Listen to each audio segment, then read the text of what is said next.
جب ہر چیز الجھ گئی ہو، ہر چیز اپنی جگہ سے بکھر گئی ہو، سمیٹنے سے بھی نہ سمٹے تو ان چیزوں کو وہیں چھوڑ دینا اور اپنی دعاؤں میں شدت اختیار کرنا۔ جب تم اپنی دعاؤں میں شدت اختیار کرو گے تو ہر چیز اپنے آپ سمیٹنے لگے گی، کیونکہ صبر ہی ایک ایسی چیز ہے جس سے انسان کامیاب ہو سکتا ہے۔ اللہ رب العزت نے اپنے تمام محبوب بندوں کو صبر سے آزمایا۔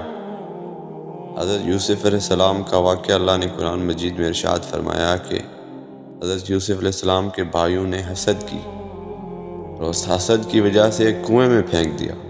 اس مشکل وقت میں بھی حضرت یوسف علیہ السلام نے اللہ پر بھروسہ کیا اور صبر کیا۔ پھر دوسرا مشکل وقت کہ حضرت یوسف علیہ السلام کو عزیز مصر کے گھر میں غلام بنا کر بھیج دیا گیا۔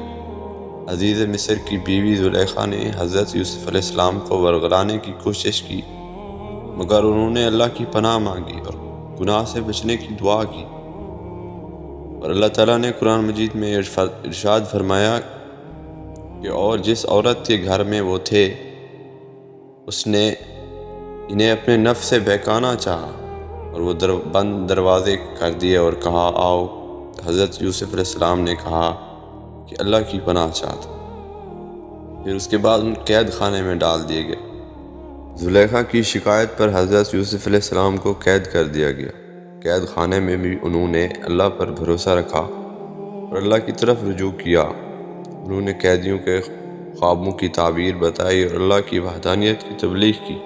اس کے بعد حضرت یوسف علیہ السلام کی خوابوں کی تعبیر کی صلاحیت کی وجہ سے انہیں بادشاہوں کے خواب کی تعبیر بتانے کے لیے بلایا گیا۔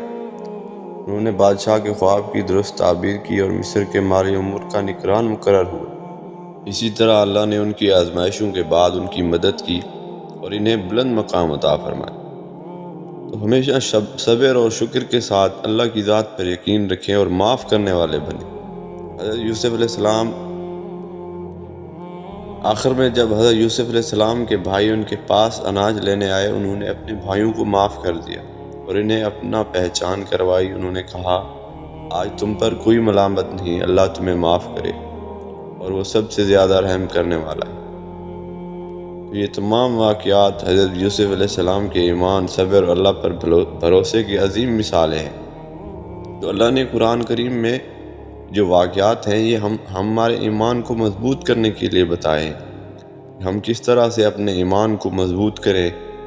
وہ تو انبیاء کرام تھے، تو ہم بھی ان کی سنتوں پر عمل کر کے اپنی زندگی کو کامیاب کر سکتے ہیں۔ ذرا سی مشکل آتی ہے ہم لوگ پریشان ہو جاتے ہیں۔ اللہ کی ذات پر بھروسہ رکھیں، اللہ سب نظام کو چلانے والا ہے۔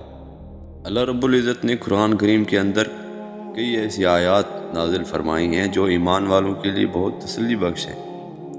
سورۃ بقرہ کی آیات نمبر 186 میں اللہ تعالیٰ فرماتے ہیں کہ جب میرے بندے میرے بارے میں پوچھیں تو اے نبی نے بتا دیں کہ میں قریب ہوں، جب کوئی دعا کرنے والا مجھے پکارتا ہے میں اس کی دعا قبول کرتا ہوں۔ اس لیے لوگوں کو چاہیے کہ میرا حکم مانیں اور مجھ پر ایمان لائیں تاکہ وہ راہ راست پر آئیں۔ تو یہ آیات مشکلات کے وقت اللہ کی مدد پر ایمان کو مضبوط کرنے میں مددگار ثابت ہو سکتی ہے۔ اللہ تعالیٰ ہمیشہ اپنے بندوں کے ساتھ ہے اور انہیں کبھی بھی تنہا نہیں چھوڑتا۔ تو جب بھی کوئی بھی مشکل پیش آئے تو اللہ کی ذات پر یقین رکھ کے 2 رکعت نماز ادا کریں، اس کے بعد اللہ سے مدد مانگیں۔